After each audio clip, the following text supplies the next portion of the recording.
Gloire à Dieu, c'est bon. On est là pour s'encourager, on est là pour se bénir, on est là pour grandir dans la foi. Ça, c'est vraiment l'objectif. On veut bâtir une génération qui va faire la différence. On a chanté tout à l'heure, on vient de chanter ce chant qui disait « Des choses plus grandes sont à venir ». Amen. Des choses plus grandes sont à venir dans notre ville, des choses plus grandes sont à venir dans notre région. Et c'est tellement réjouissant de voir que Dieu est à l'œuvre, que Dieu est en train de faire des choses plus grandes, que Dieu est en train de manifester sa puissance. De voir que l'équipe de Quartier Libre, moi je suis enthousiaste chaque mois quand j'entends l'équipe de Quartier Libre qui part, voir la motivation qu'ils ont, de voir qu'ils sont là, ça booste. Hein? Je ne vais pas utiliser une autre expression, mais ça booste, ils ont le turbo qui est à fond, ils disent on va aller, on veut faire la différence, on veut être une bénédiction pour ces enfants. Tellement enthousiaste de voir les projets que Sophie peut avoir. Tellement enthousiaste de voir ce que Dominique est en train de mettre en place avec Nathalie. Tellement enthousiaste de voir ce que l'équipe de médecins font. Tellement enthousiaste de voir ce que l'équipe de business sont en train de faire aussi. Et je pense que c'est que le début de ce que Dieu veut faire. Et les femmes aussi. Jeudi matin, excuse-moi ma chérie. Jeudi matin, les nouvelles, une matinée pour les femmes avec un petit déjeuner. C'est super. J'étais pas, mais on entendait dans le bureau ça. Il y avait un enthousiasme qui était là, il y avait une joie qui était là, il y avait des éclats de rire qui débordaient par-dessus les murs. Hein, Jérôme? Jérôme a hésité à se déguiser en femme pour aller en profiter. Je lui ai dit, c'est pas le moment. Mais c'est enthousiasmant, parce que Dieu est en train de faire des grandes choses. Et c'est une année où on veut prendre ces montagnes. C'est une année où on veut saisir nos montagnes, on veut s'approprier ces montagnes. C'est une année où chacun d'entre nous, Dieu veut nous dire, il y a une montagne pour toi. Et je veux que tu la prennes. Il y a une montagne pour toi et je veux que tu te l'appropries. Qu'on ne voie plus les montagnes comme quelque chose de négatif, mais qu'on voie ces montagnes comme quelque chose de positif, comme quelque chose d'encourageant, comme quelque chose qui nous dit « Waouh, c'est mon héritage, je vais le prendre. C'est à moi. Je veux me le saisir, je veux me l'approprier, je veux le vivre. » C'était bon, j'ai écouté le message et je me dis merci à Stéphane pour le boulot extraordinaire que tu fais. Vous savez que maintenant, tous les cultes, vous pouvez les regarder, si vous allez sur YouTube, vous pouvez regarder tous les cultes. Et c'est de la haute qualité. C'est vraiment phénoménal. Est-ce qu'on peut juste applaudir Stéphane pour le remercier? Parce que c'est pas juste un petit boulot, c'est un gros boulot, c'est une consécration, c'est un engagement. Nathalie fait d'accord. Mais c'est une bénédiction. Et déjà, ça fait 3 semaines qu'on les met sur YouTube. Avant, on les mettait sur le site, c'était pas terrible. Mais depuis 3 semaines qu'on les met sur YouTube, c'est étonnant de voir le nombre de gens qui disent merci pour ce message, ça m'a béni. Puis pas que des gens qui sont ici, mais des gens qui sont ailleurs. Parce que Dieu nous appelle à être une bénédiction pour les nations. Dieu nous appelle à être de celles et de ceux qui bénissent les nations. Et c'est un des moyens qu'on peut avoir pour le faire. Semaine passée, Jérôme disait, il n'y a pas de victoire sans combat. Si vous n'avez pas vu ce message, regardez-le, c'était bon. Il n'y a pas de victoire sans combat.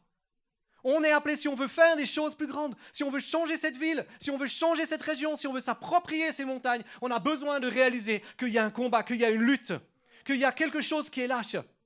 Et il disait, je n'ai pas peur de toi, Satan, tu es un perdant. Vous vous souvenez combien de fois il vous a fait répéter ça? 3-4 fois au moins. Hein? Je n'ai pas peur de toi, Satan, tu es un perdant.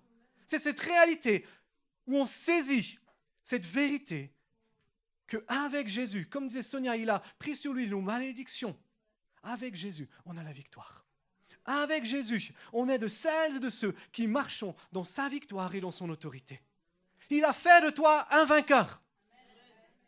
Il a fait de toi quelqu'un qui fait la différence et qui marche dans la victoire partout où tu vas. Depuis quelques semaines, il y a quelque chose qui travaille mon cœur, qui travaille ma vie par rapport à cette dimension de ce verset. C'est cette dimension d'être des héros. Pas des zéros, d'accord? Parce qu'il n'y a pas de liaison, Annie peut vous le dire, elle était prof, d'accord? On ne fait pas la liaison quand il y a un H. On doit être des héros. Des hommes et des femmes, des jeunes, des enfants qui font la différence. Qu'est-ce que c'est qu'un héros? Un héros, c'est quelqu'un qui fait la différence dans le monde. Un héros, c'est quelqu'un qui est une source d'inspiration. Un héros, c'est quelqu'un sur lequel on peut regarder. Et le monde a besoin de héros. Le monde a besoin, nos vies ont besoin de héros. Réfléchissez quand vous étiez enfant. Qui étaient vos héros? Qui étaient vos modèles? Qui étaient vos exemples? Qui étaient vos sources d'inspiration? Vos familles ont besoin de héros. Je dis souvent aux hommes, je dis, mais vous devez être des héros dans vos familles. Vos femmes doivent vous voir comme un héros. Vos enfants doivent vous voir comme leur héros.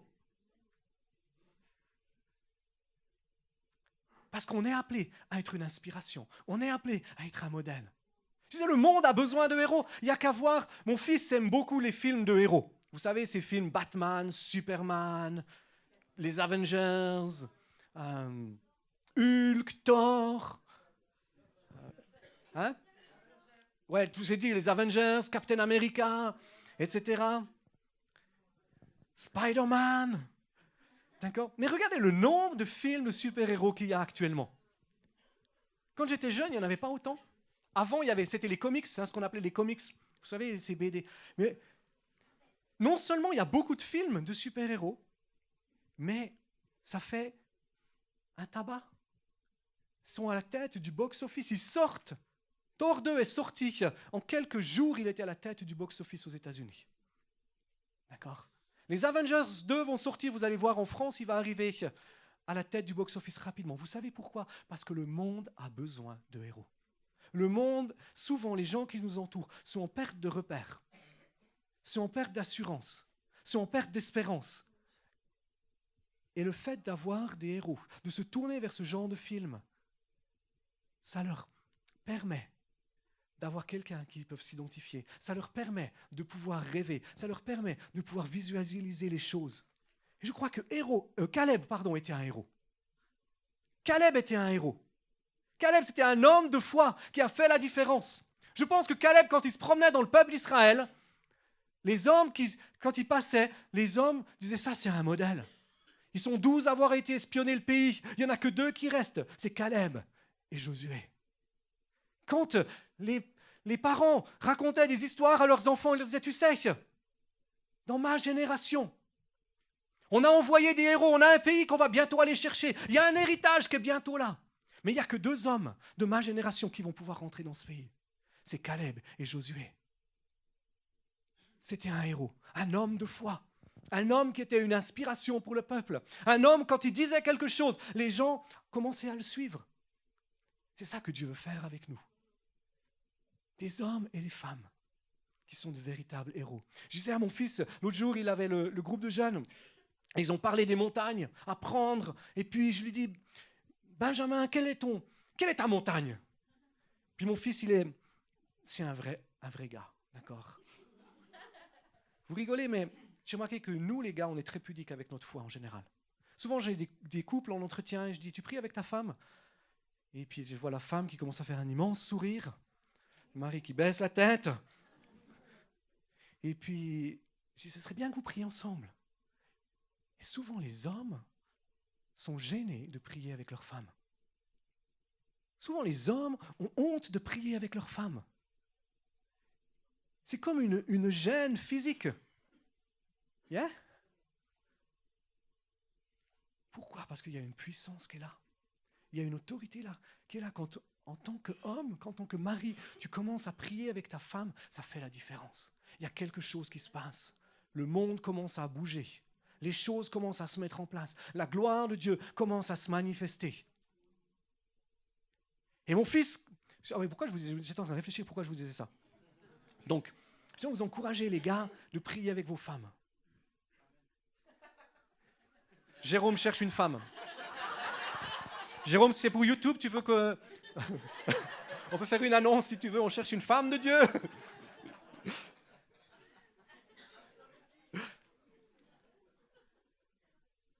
Et Benjamin, je lui dis, mais quelle est ta montagne? Et puis comme c'est un vrai homme, il me dit, on change de sujet.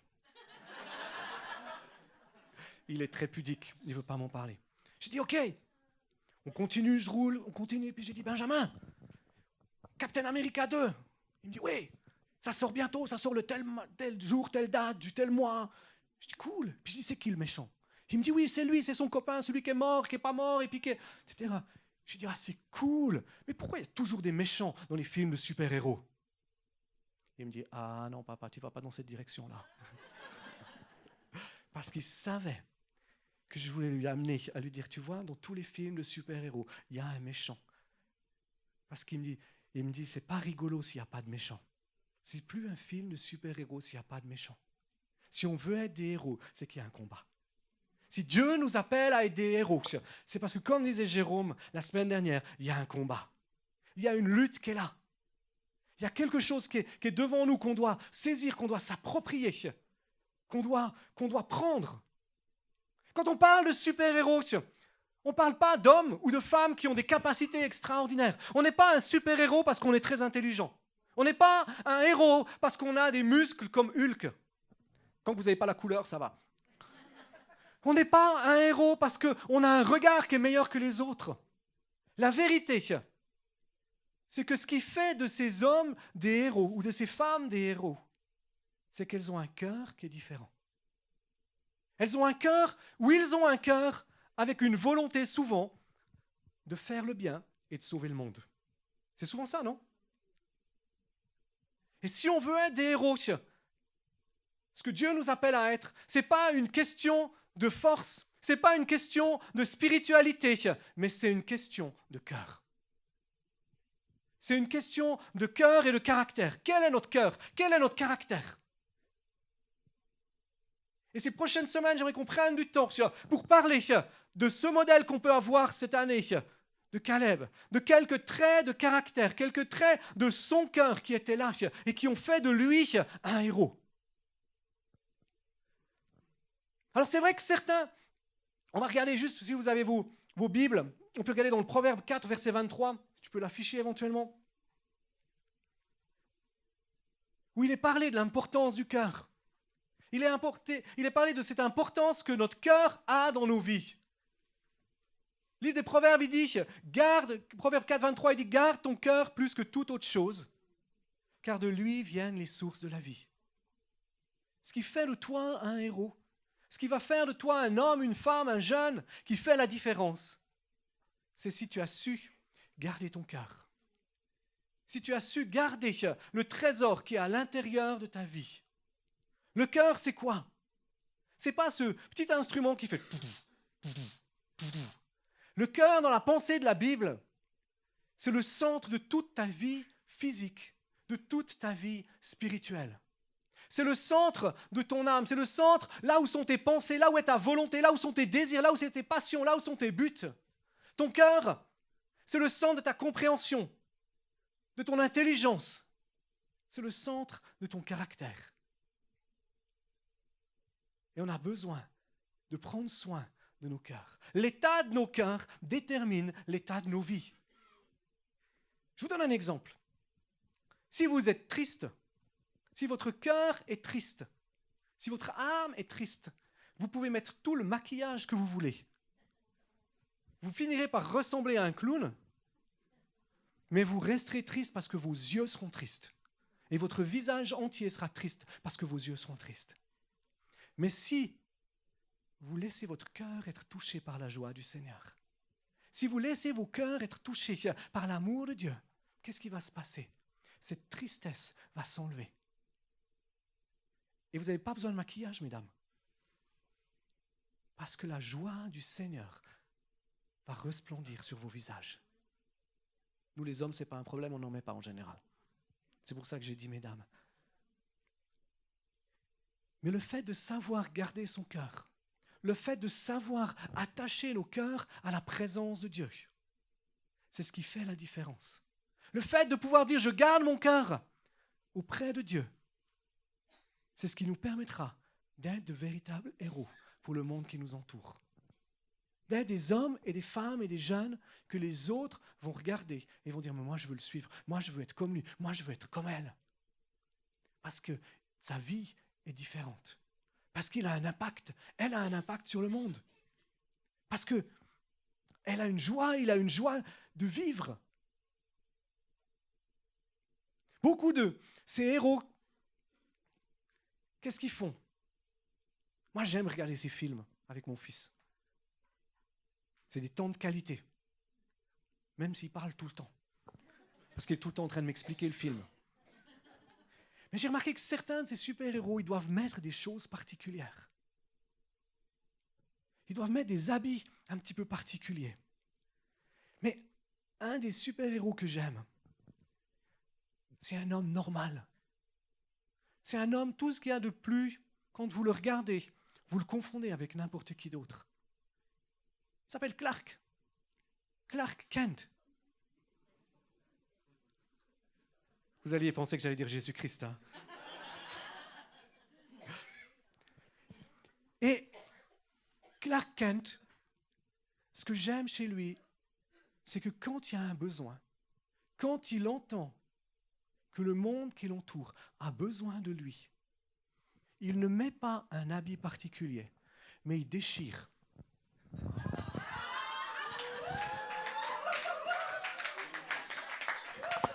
Il déchire sa chemise.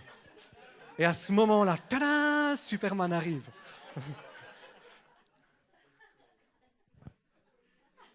C'était l'illustration du matin pour que vous vous souveniez.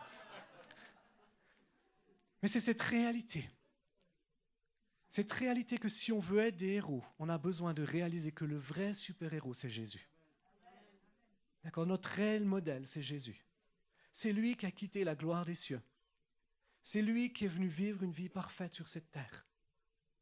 C'est lui qui est mort pour nous sur une croix, qui a pris sur lui nos fautes, nos erreurs, nos péchés, qui s'est fait malédiction à notre place. C'est lui qui a ouvert un chemin, une voie dans laquelle on peut marcher. C'est lui qui a dit les aveugles voient, les sourds entendent. Le royaume de Dieu s'est approché. Et comme disait Sonia, le royaume de Dieu s'est approché. Il est là. Et on est appelé à vivre et à étendre ce royaume. C'est lui qui, le 3e jour, après avoir été dans le tombeau, est ressuscité. Et qui maintenant est à la gloire de Dieu, à la droite de Dieu, pour sa gloire. Et qui règne, qui agit. Mais c'est lui, notre super-héros, Jésus, qui est venu habiter dans nos vies, qui est venu habiter dans nos cœurs, qui est venu demeurer en nous par la présence du Saint-Esprit. Et si on peut être des super-héros, c'est parce que le Saint-Esprit habite en nous. Le moment où on a reçu Jésus, le moment où on a fait ce pas de foi, de reconnaître qu'on avait besoin de Jésus comme Sauveur et comme Seigneur, à ce moment-là, le Saint-Esprit, la présence de Dieu, la nature du Christ est venue habiter en nous. Joël, chapitre 2, verset 13, si tu veux afficher, s'il te plaît, Léo. Le prophète Joël dit, mais déchirez vos cœurs et non vos vêtements. Là, j'ai mis une chemise avec des boutons exprès. Je viens de déchirer ma chemise pour que ça apparaisse. Mais pour être des héros, on a besoin de vivre cette réalité, de dire, je veux déchirer mon cœur. Je ne veux pas déchirer mes vêtements, mais que mon cœur soit déchiré. Revenez à l'Éternel, votre Dieu, car il est compatissant, lent à la colère, riche en bienveillance. Il regrette le malheur qu'il envoie. Si on veut devenir des hommes et des femmes qui font la différence, si on veut devenir des hommes et des femmes qui sont une bénédiction pour les nations, on a besoin de déchirer nos cœurs. Et quand je parle de déchirer nos cœurs, je ne parle pas de foi, de la conversion, mais je parle de ce pas de foi, de dire, mais je déchire mon cœur d'une manière définitive, d'une manière entière, d'une manière totale pour Christ. Vous savez, souvent, on a tendance à déchirer que nos vêtements. Regardez quand il y a eu le tsunami en 99. Les gens ont eu le cœur touché. Mais la plupart des gens n'ont pas eu le cœur déchiré. Ils ont déchiré leurs vêtements. Ils ont fait des chèques de 1000, 2000, 10 000, je ne sais pas combien. Ils ont donné pour le tsunami. Mais il n'y a plus rien. Il n'y a plus de compassion pour les pauvres, il n'y a plus de compassion pour ces peuples qui sont encore dans la misère aujourd'hui, qui sont encore en train de payer, 15 ans après, le poids de ces choses-là. Parce que c'est juste nos vêtements qui ont été déchirés. Dieu désire que nos cœurs soient déchirés. Dieu désire qu'on vienne vers lui. Et Caleb avait un cœur qui était déchiré devant Dieu. Il avait un cœur qui lui appartenait pleinement à Dieu. Avoir un cœur qui est déchiré devant Dieu, c'est avoir un cœur où on fait un abandon total à Dieu. où on reconnaît qu'il est notre Seigneur. Pas simplement notre Sauveur, mais qu'il est notre Seigneur, qu'il est notre Maître. Avoir ce cœur déchiré devant Dieu, c'est faire ce choix de dire, mais je reconnais le mensonge du péché. Je reconnais que le mensonge du péché, il m'amène à vivre d'une manière séparée de Dieu. Et qu'encore aujourd'hui, il y a des moments dans ma vie où je vis dans ce mensonge du péché. Et mon cœur n'a pas été complètement déchiré. Et je ne vis pas selon les standards de Dieu. Je ne vis pas selon la mesure de Dieu. Je ne vis pas celui ou celle que je devrais être. Avoir le cœur déchiré, c'est renoncer à nos fausses sécurités. Avoir le cœur déchiré, c'est mettre notre confiance totale à Dieu. Le glorifier et lui dire, mais tu es le maître de ma vie, fais ce que tu veux avec moi, quand tu veux, comme tu veux. Quel que soit le prix que je vais payer pour ça, c'est ce que je veux faire. Avoir le cœur déchiré, c'est quelque chose d'irrévocable. C'est quelque chose où on ne peut pas revenir en arrière. Quand tes vêtements sont déchirés, tu peux changer de vêtements. Mais quand ton cœur est déchiré, quand il y a une cause, une passion, comme Caleb avait une passion, il avait une cause pour laquelle il était prêt à vivre et à mourir. C'était de saisir cette montagne, de tuer ces géants, d'ouvrir une porte pour que le peuple d'Israël puisse rentrer dans le pays promis. Mais non seulement rentrer dans le pays promis, comme je disais la dernière fois, mais qu'il ne puisse plus être intimidé par ces géants. Avoir le cœur déchiré, c'est faire ce choix de dire, mais Seigneur, tout ce que toi tu veux, je le veux. Je veux que tu sois ma raison de vivre. C'est cette reconnaissance de dire, mais sans toi, je ne peux rien. Sans toi, je ne suis rien. Sans toi, ma vie n'a absolument aucun sens, aucune raison d'être. Avoir ce cœur déchiré, c'est renoncer à nos fausses sécurités. Peut-être que ta montagne cette année, c'est de faire des pas de foi, de déchirer ton cœur pour entrer dans l'insécurité, là où Dieu veut te conduire. Pour entrer dans l'insécurité, ce qui te semble insécure, où Dieu veut t'emmener. De renoncer à ton train-train quotidien. De renoncer à tes petites habitudes. Pour dire, mais Seigneur, ce que tu veux, je le veux. Comme tu veux, quand tu veux. C'est ce que je veux. C'est accepter de vivre en accord avec ce verset qui, probablement, est un de mes versets favoris de la Bible, Galates 2:20, où il est dit, j'ai été crucifié avec Christ. Mon cœur, un cœur déchiré, c'est un cœur qui a été crucifié avec Christ. C'est un cœur où on peut dire, c'est plus moi qui vis, mais c'est Christ qui vit en moi. Il est ma raison de vivre. Il est ma raison d'exister. Je mange Christ, je dors Christ. Je vis Christ, je parle Christ. Avoir un cœur déchiré, c'est de dire, mais ma vie aujourd'hui, je la vis dans la foi en lui. Je le laisse vivre en moi.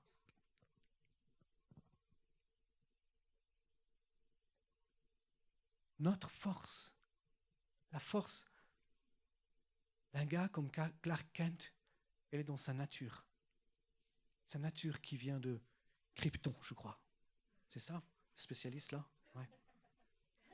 Notre force, notre vigueur, notre énergie, elle vient dans la nature de Christ qui habite en nous. Elle vient de la nature de Jésus qui demeure en nous, qui habite dans nos cœurs, qui habite dans nos vies, qui nous anime, qui nous saisit, qui nous possède. Avoir un cœur déchiré, c'est mettre de côté notre foi intellectuelle pour vivre en accord avec la foi qui est dans notre cœur. Notre tête nous emmènera toujours de côté. Si notre tête n'est pas soumise à la présence de Dieu, si elle n'est pas soumise à l'inspiration de la parole de Dieu, c'est de dire, Jésus, tu es celui qui vit en moi. Et je veux que tu vives plus en moi. Je veux que tu prennes plus de place en moi. En fait, j'ai envie de mourir pour que toi tu vives. Je pense que la première chose, si on veut vivre ces montagnes, si on veut s'approprier ces montagnes, si on veut devenir ces héros, je vais me dire, on ne naît pas un héros. Tu n'es pas né comme un héros, tu le deviens. On le devient par nos choix, on le devient par nos décisions, on le devient par nos habitudes de vie qui sont transformées.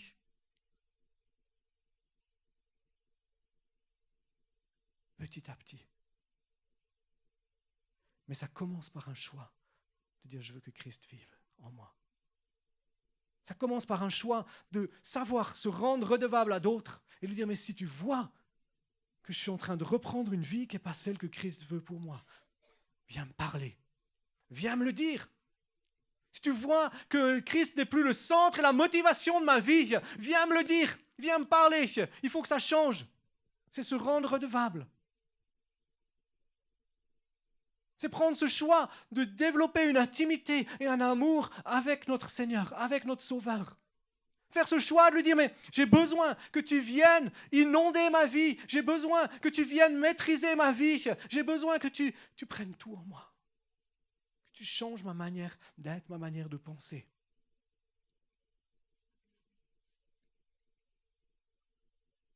Caleb, son cœur a été déchiré. Caleb était un homme qui était possédé par le Saint-Esprit, par la présence de Dieu. Dans Nombre, chapitre 14, verset 24, il est dit « Parce que mon serviteur Caleb a été animé d'un autre esprit et qu'il a pleinement suivi ma voie, je le ferai entrer dans le pays où il s'est rendu et sa descendance en prendra possession. » Il était animé, secoué, saisi par un autre esprit.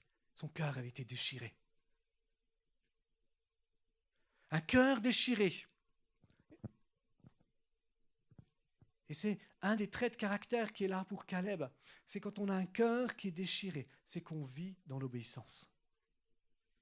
Il a pleinement suivi ma voie, dit Dieu, dans les Nombres.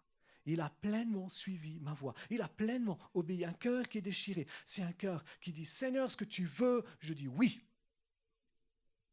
C'est ça. Ce que toi tu dis, je dis oui. Comme je disais la dernière fois, il n'y a pas de oui, mais. On crucifie le mais. La caractéristique d'un homme qui prend une montagne, la première caractéristique d'un héros, c'est un homme qui obéit. Qui obéit à Jésus. Qui obéit à sa parole. Non seulement il est dit qu'il a pleinement suivi sa voie, mais dans Josué 14, au verset 6, qui précède juste ce passage-là, ce verset-là, il est dit que tous les fils de Juda, toute la tribu de Juda est arrivée vers Josué pour qu'ils discutent de comment ils allaient se partager le pays. Et à ce moment-là, Caleb, fils de Yéphouné, le Kénésien, dit à Josué, il dit, tu sais toi ce que l'Éternel a déclaré à Moïse, homme de Dieu, en ce qui nous concerne, moi et toi, à Kadesh Barnéa. Il avait une volonté d'obéir. Il dit, tu sais ce que Dieu a dit à Moïse. Tu sais ce que Dieu a dit à Moïse. Je veux obéir. Je veux tenir ferme sur ce que Dieu a dit. Je ne veux pas laisser passer la promesse et la parole de Dieu. On a eu une parole tout à l'heure qu'il y avait des promesses qui avaient été faites pour nous, un héritage qui était là. C'est ça, hein, Nadine? Mais souvent, moi je remarque que on passe à côté de nos promesses, on passe à côté de nos héritages parce qu'on oublie de rappeler à Dieu ses promesses et cet héritage. Et on attend à ce que ça se passe, on attend à ce que ça vienne, on attend à ce que les choses tombent toutes seules comme ça. Toudou! Dieu l'a dit, donc ça va se faire. Et on néglige le fait de dire, je dois avoir un cœur qui est déchiré. Je dois être un héros, un homme, une femme qui marche en obéissance avec la parole de Dieu. Je veux saisir ces choses-là. Je veux obéir à 100%, sans compromis dans tout ce que Dieu dit. Je veux faire le choix de dire j'obéis à ce que Dieu a dit. L'obéissance. Jérôme parlait la semaine passée de combat. Hier, on était dans cette rencontre pour les jeunes et l'orateur était un gars qui faisait partie des forces spéciales canadiennes avant. Maintenant, il est policier dans le SWAT. Le SWAT, c'est les forces d'intervention de la police. C'est eux quand il y a des prises d'otages ou des choses comme ça qui viennent. Et une des choses qu'il nous a dit et qui m'a marqué, il a parlé de l'obéissance. Il a parlé de la soumission. Tu te souviens? Il a parlé de cette dimension de dire on doit être soumis. On doit obéir. Quand on parle de combat, comme parlait Jérôme la semaine dernière, si on veut vivre dans la réalité du combat et de la victoire, si on veut être un héros, en se souvenant que notre héros, c'est Jésus qui vit en nous, le seul moyen, c'est de lui dire, je veux lui obéir. Je veux lui obéir à 100%. Et pour ça, on a besoin d'avoir un cœur qui est déchiré. On a besoin d'avoir un cœur qui est bouleversé, qui est changé, qui ne bat plus pour nous, mais qui bat pour lui.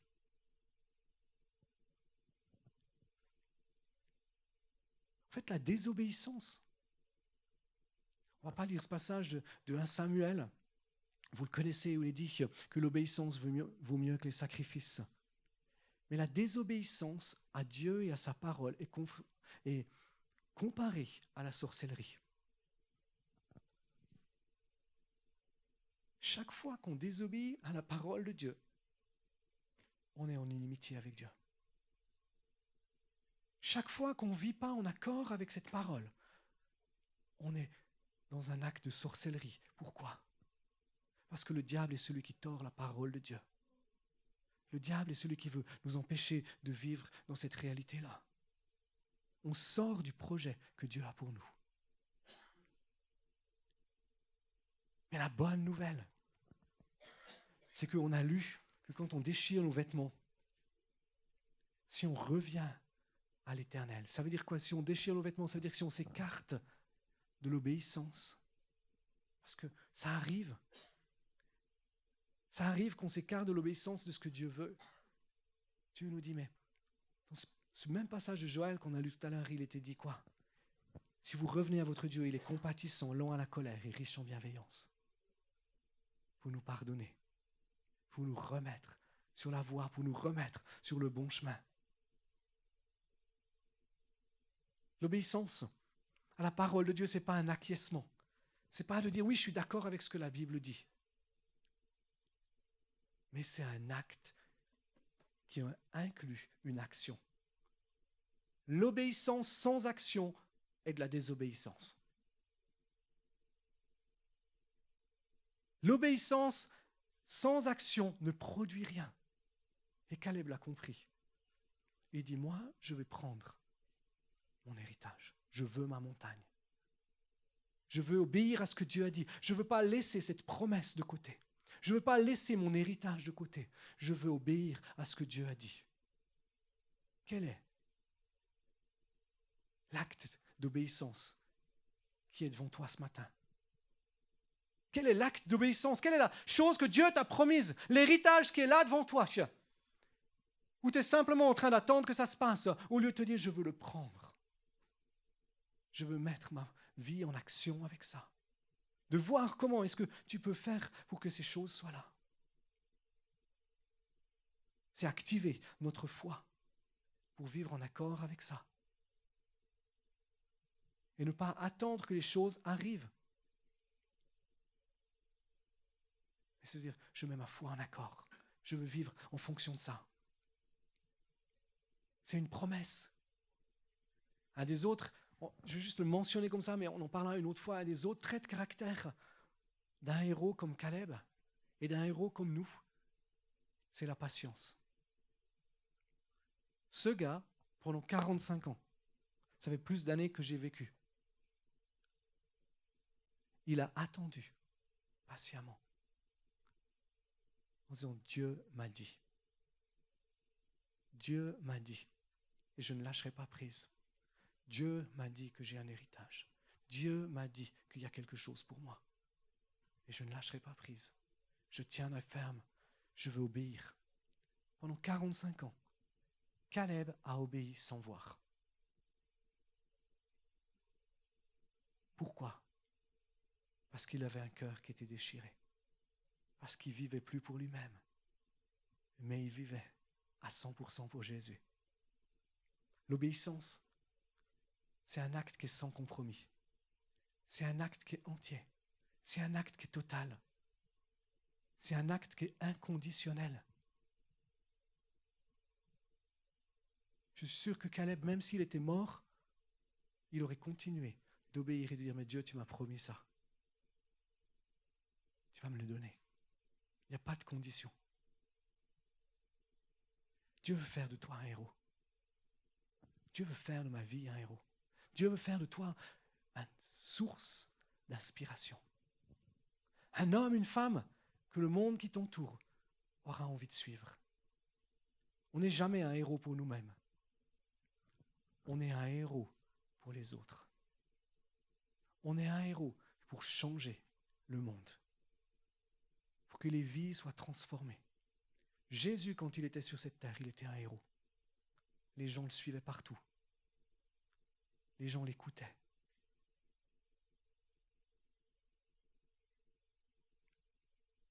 Et on est des héros pour faire avancer son royaume. Pour que ce ne soit plus nous qui vivions, mais lui qui vive en nous. Des héros, pour que quand les gens nous voient, ce soit Jésus qui puisse voir. Et c'est, comme je disais tout à l'heure, c'est un changement progressif. Vous n'allez pas vous réveiller le matin, ou vous n'allez pas prier et dire « Seigneur, merci parce que je veux que mon cœur soit déchiré, tu fais de moi un héros » et tout d'un coup vous ouvrez les yeux et vous êtes quelqu'un de nouveau. On va prendre des décisions. Cette décision de dire « Je veux déchirer mon cœur ». Cette décision de dire « Je veux obéir ». Cette décision de dire « Ok Seigneur, quoi que ce soit que tu dises, je le veux ».